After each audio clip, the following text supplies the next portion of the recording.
और ए के सिंह, और आज फिर हम अपने आरपीएससी लाइब्रेरी ग्रेड 2 की तैयारी करेंगे। आरपीएससी लाइब्रेरी ग्रेड 2 में क्या देख रहे हैं हम?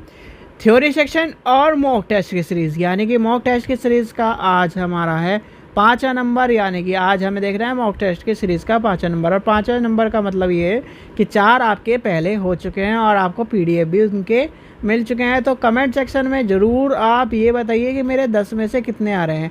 और संडे को जितने भी आपके पीडीएफ आपको हैं सारे के सारे आपको कराए जाएंगे। और उस दिन आपकी क्लास नहीं होगी, थ्योरी क्लासेस नहीं होगी, यानी कि कल का दिन छोड़ के परसों आपके सारे के सारे दोबारा कराए जाएंगे, जिससे आपको दोबारा याद हो और कहीं ना कहीं वही 10 सेकंड का समय रखा जाएगा। तो चलिए शुरू करते हैं आज की मॉक टेस्ट की सीरीज़। और उससे पहले क्या करना है? सबसे पहले आपको करना है चैनल को सब्सक्राइब करके रखना है, यानी कि चैनल को करना है सब्सक्राइब, टेलीग्राम ग्रुप को करना है ज्वाइन। और जो बच्चे क्या है टेलीग्राम ग्रुप का आपको लिंक नहीं मिला है, तो लिंक आपको क्या मिलेगा? या तो इस पीडीएफ में आप जैसे ही क्लिक करोगे यहाँ ज्वाइन, यानी कि ज्वाइन करोगे, या फिर और दोनों चीज़ें मिल जाएंगी आपको। दूसरी बात, आप जैसे इस चैनल को खोले, यानी कि चैनल पर आप वीडियो देख रहे हो, चैनल के आप क्या करो, अबाउट में जाओ। अबाउट में जाकर आप जहाँ पर सारा का सारा चैनल का पूरा डिस्क्रिप्शन लिखा हुआ है, उसमें साइट का लिंक लिखा हुआ है, आपको फेसबुक का ग्रुप का भी लिंक मिल जाएगा और टेलीग्राम का भी लिंक मिल जाएगा, ठीक है। और लिंक के नीचे डिस्क्रिप्शन में दिया गया है आरपीएससी की क्या है बुक दी गई है, यानी आरपीएससी के जो क्या है लाइब्रेरी साइंस की बुक है, लाइब्रेरियन की बुक है, वो आपको 30 रुपये में मिल रही है। यूजीसी नेट की हिंदी और इंग्लिश में आपको 100 रुपये में प्रीवियस ईयर मिल रहे हैं, तो वो भी आप लीजिए, जिससे आपको क्या है और बेहतर तैयारी करने का मौका मिले, क्योंकि प्रीवियस ईयर से ही ज़्यादातर आपको क्वेश्चन देखने के लिए मिलेंगे। तो चलिए आज क्या है, यानी कि आज है हमारा 5वां नंबर, यानी कि मॉक टेस्ट सीरीज़ का 5वां नंबर है। और इससे 4 पहले आपको मिल चुके हैं, तो जाकर आप उन्हें भी देखिए, उनको भी आप क्या करिए और आप बताइए कितने नंबर आ रहे हैं 10 में से आपके जो आपको।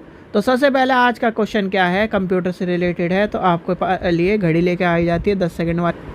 तो लीजिए आपकी घड़ी आ गई है। तो पहला क्वेश्चन है आपका, कंप्यूटर में हाल ही में हटाई गई क्या है फाइल कंप्यूटर में कहाँ संग्रहित मिलती है, यानी recently delete file for the computer are stored at which place in the computer. ये तो बिल्कुल आसान क्वेश्चन है, यानी कि जो एक तरह से कंप्यूटर को चलाना जानता है बच्चा भी बता सकता है। आपको चलो उस बच्चे को भी छोड़ दो, आपका फ़ोन में भी आजकल ये चीज़ें आने लगी है भैया। आपको 2 जगह से डिलीट करना पड़ता है, एक क्या है पहले डिलीट करा फाइल में से, और दूसरा क्या होता है रिसाइकिल, यानी कि रिसाइकिल बीन। तो इसका आंसर क्या आ जाएगा? Option number 1 recycle bin. चलिए क्वेश्चन नंबर 2 देखते हैं। क्वेश्चन नंबर 2 क्या कह रहा है? पढ़ने की आदत एवं स्वयं शिक्षा की रुचि जागृत करना किसका उद्देश्य है? Reading habit and to the create self education interest objective is on home. तो किसका उद्देश्य है, या फिर एक तरह से उद्देश्य किसका है आपको बताना है। तो चलिए शुरू होता है आपका समय, आपको ये बताना है कि किसका उद्देश्य है। देखो, जब रीडिंग हैबिट की बात आती है तो रीडिंग हैबिट कहाँ पर होती है? स्कूल में होती है। अब रीडिंग हैबिट क्या होती है? आप क्या करते हो कि कहीं ना कहीं कंपटीशन एग्जाम के लिए क्या करते हो, आप क्या करते हो लाइब्रेरी ज्वाइन करते हो। और लाइब्रेरी कौन सी जगह ज्वाइन करते हो? पब्लिक लाइब्रेरी तो ज्वाइन करते हो। तो इसका आंसर हो जाएगा ऑप्शन नंबर 1, यानी कि पुस्तकालय की जो आपकी लाइब्रेरी होती है और पब्लिक लाइब्रेरी के अंदर आपको देखने के लिए मिलेगी। चलिए क्वेश्चन नंबर 3 देखते हैं। महाविद्यालय पुस्तकालय किस श्रेणी में आता है? और बिल्कुल आसान क्वेश्चन, कॉलेज लाइब्रेरी किसके अंदर, कौन सी कैटेगरी के अंदर आती है, तो आपको बतानी है। तो ये आपका समय शुरू होता है अब। तो आपको बताना है कॉलेज लाइब्रेरी किसके अंदर आएगी, बताइए। कॉलेज लाइब्रेरी जो होगी आपकी किसके अंदर आएगी? आपको मैंने बताया था कि कॉलेज लाइब्रेरी जो है आपकी स्कूल लाइब्रेरी, यूनिवर्सिटी लाइब्रेरी किसके अंदर आती है? आपकी एकेडमिक लाइब्रेरी, यानी शैक्षणिक पुस्तकालय के अंदर आपको ये चीज़ें मिल जाएंगी। चलिए आगे चलते हैं। क्वेश्चन नंबर 4 देखते हैं। क्वेश्चन नंबर 4 क्या है? राजस्थान सार्वजनिक पुस्तकालय अधिनियम किस वर्ष पारित हुआ है? और ये सारे अधिनियम हमें याद करने हैं। राजस्थान का तो रट के जाना, क्योंकि राजस्थान का पेपर है। राजस्थान के आसपास के पड़ोसी एरिया का भी रट के जाना, यानी कि यूपी का रट लो, राजस्थान के पड़ोस में यूपी है, आपका एमपी है, आपका, और इधर के गुजरात की, यानी कि सारे के सारे आपको सार्वजनिक अधिनियम याद करके चलने हैं। तो आपको बताना है। चलिए आपका समय शुरू होता है। तो राजस्थान का कब है बताओ?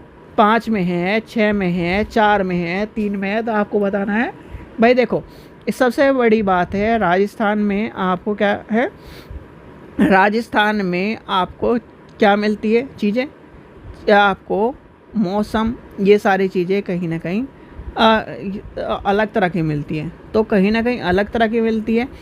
और वो भी एक चीज़ ध्यान रखना, जो आपका इंदिरा गांधी कैनाल का टाइम और आपकी सार्वजनिक पुस्तकालय का टाइम एक टाइप होता है, यानी कि 2006 के तौर पर आपको देखने के लिए मिलेगा। चलिए आगे चलते हैं। क्वेश्चन नंबर 5 आपका देखते हैं। क्वेश्चन नंबर 5 क्या कह रहा है?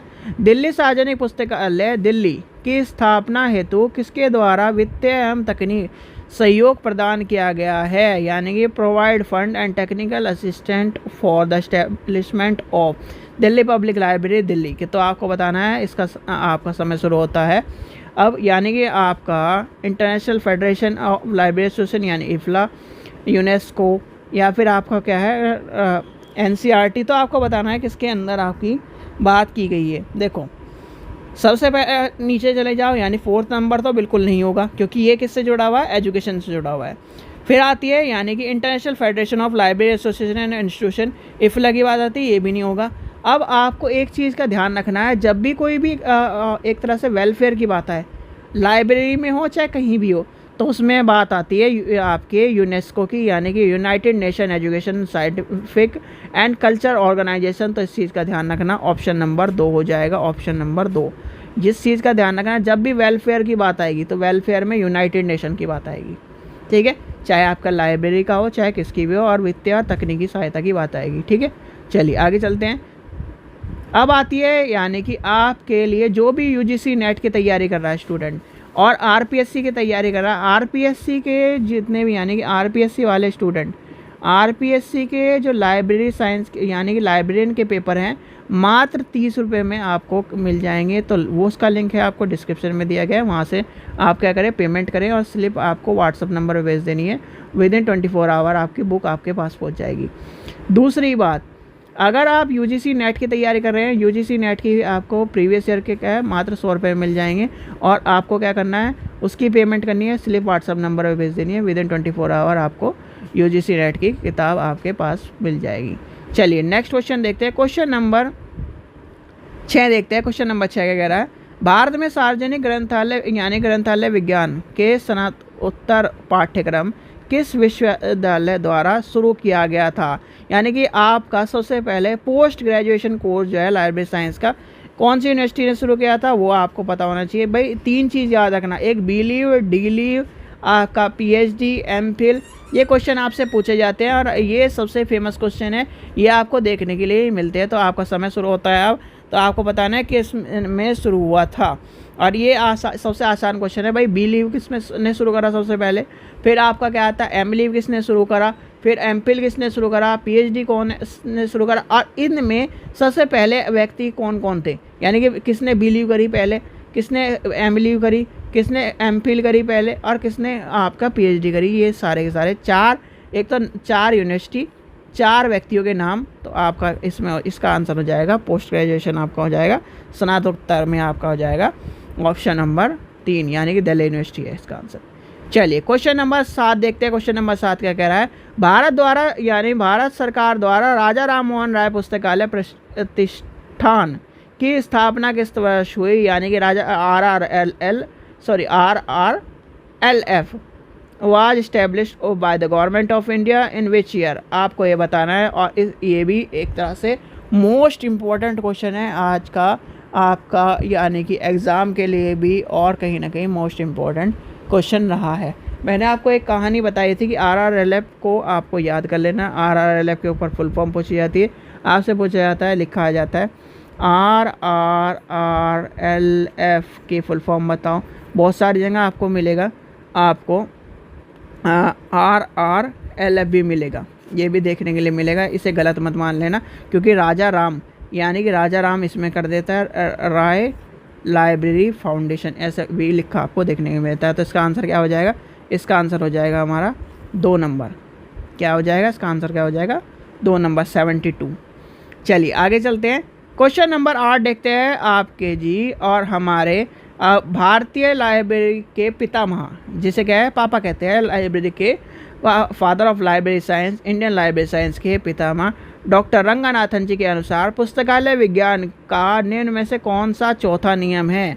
और सबसे आसान नियम, यानी according to the doctor Ranganathan ji के द्वारा, which one of the following is the fourth law of library science. तो fourth law of library science बताना है, जल्दी बताइए। Fourth law of library science कौन कौन सा कहता है। अब ये बताइए कि पुस्तक उपयोगी के लिए, पुस्तक एक यानी पुस्तक संस्थान का हृदय है। अब इसमें क्या है, आप एक चीज़ 5वां नियम, ठीक है, चौथा नियम। अब इन 2 नियमों के बारे में बताना है। इन 2 नियम यानी कि दूसरा और यानी कि तीसरे में कौन से नियम है। तो इसका आंसर हो जाएगा, ये हो जाएगा ऑप्शन नंबर 1। तो इसका आंसर क्या हो जाएगा, ऑप्शन नंबर 1 आ जाएगा। चलिए आगे चलते हैं। क्वेश्चन नंबर यानी कि क्वेश्चन नंबर हम देखते हैं, नेक्स्ट देखते हैं। क्वेश्चन नंबर क्या कह रहा है, 9वां, यानी कि आज का सेकंड लास्ट क्वेश्चन। भारतीय लिपि यानी कि कॉपीराइट एक्ट के बारे में, कॉपीराइट एक्ट 1957 में 1992 के अधिनियम संख्या 13 संशोधन अनुसार लेखक की मृत्यु के पश्चात आपको कितने वर्ष तक वो वैध होती है। यानी कि आपका सबसे आसान क्वेश्चन, सबसे अच्छा क्वेश्चन, सबसे पेचीदा क्वेश्चन, और एक लाइब्रेरियन को इसके बारे में ज़रूर पता होना चाहिए। ये क्यों पता होना चाहिए वो आपको मैं बताता हूँ। भैया एक लाइब्रेरियन होता है, एक तरह से क्या करता है वो, अगर लाइब्रेरियन है और अपने जीवन में कुछ करना चाहता है तो वो ज़रूर किताब ज़रूर लिखता है। और किताब ज़रूर लिखता है तो उसे ये पता होना चाहिए कि भैया जो ये किताब है, जो ये गीत है, जो ये चीज़ें हैं, कॉपीराइट एक्ट में जैसे कि किसी ने लिखा है कि कोई गाना लिखा, कोई गाना लिख दिया। अब कोई गाना लिख दिया, अब मैं हूँ, आज मान लीजिए आज की तारीख कितनी है, 26 अप्रैल 2024 है। आज क्या है, वो आदमी मर गया। अब इसके 60 वर्ष बाद, यानी कि 26 अप्रैल 2000 कितने हो गए, 84 हो गए। 84 के बाद यानी कि 27 अप्रैल से ही मैं इस चीज़ को यूज़ कर सकता हूँ, नहीं तो वो कॉपीराइट एक्ट के अंदर आएगी। तो यानी कि 60 वर्ष होगा इसका आंसर।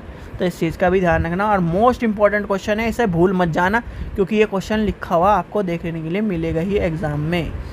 चलिए लास्ट क्वेश्चन देखते हैं। भारत के किस राज्य में राष्ट्रीय ग्रंथ यानी कि ग्रंथ स्थापित है आपका, यानी कि आपका नेशनल लाइब्रेरी, यानी कि आपकी जो नेशनल लाइब्रेरी है वो कहाँ पर इस्टेब्लिश है। तो आपको बताना है। चलिए आपका समय शुरू होता है। भाई ये बताओ, राजस्थान में तो है नहीं। अब ये बच्चे जो करते हैं ऐसे क्वेश्चन करते हैं, जैसे क्या है, उत्तर प्रदेश के पेपर में उत्तर प्रदेश लगा देंगे जी कि हाँ उत्तर प्रदेश का ही होगा। भैया राजस्थान का पेपर है, इसका मतलब राजस्थान में कहीं ना कहीं है, नहीं है ये, चाहे आप नेशनल लाइब्रेरी ढूंढ के देख लो। तो इसका आंसर हो जाएगा ऑप्शन नंबर 2, यानी कि पश्चिम बंगाल। ठीक है, यानी कि वेस्ट बंगाल है, और वेस्ट बंगाल में भी कहाँ है, कोलकाता में। ठीक है, कोलकाता में आपको देखने के लिए मिलेगी। ठीक है, तो चलिए ये थे आज के आपके 10 क्वेश्चन, यानी कि 10वां क्वेश्चन था। और अच्छा 10वें की जगह 100 लिखा गया, चलो कोई नहीं, फिर ये है और ये इसके आंसर दिए गए हैं। तो आपको क्या करना है, पहले क्वेश्चनों को देखना है और फिर इसके आंसर आपको करने हैं। चलिए आशा करता हूँ आपको वीडियो पसंद आई। वीडियो पसंद आए तो लाइक करें, चैनल को सब्सक्राइब करें, वीडियो को ज़्यादा से शेयर करें। Thank you.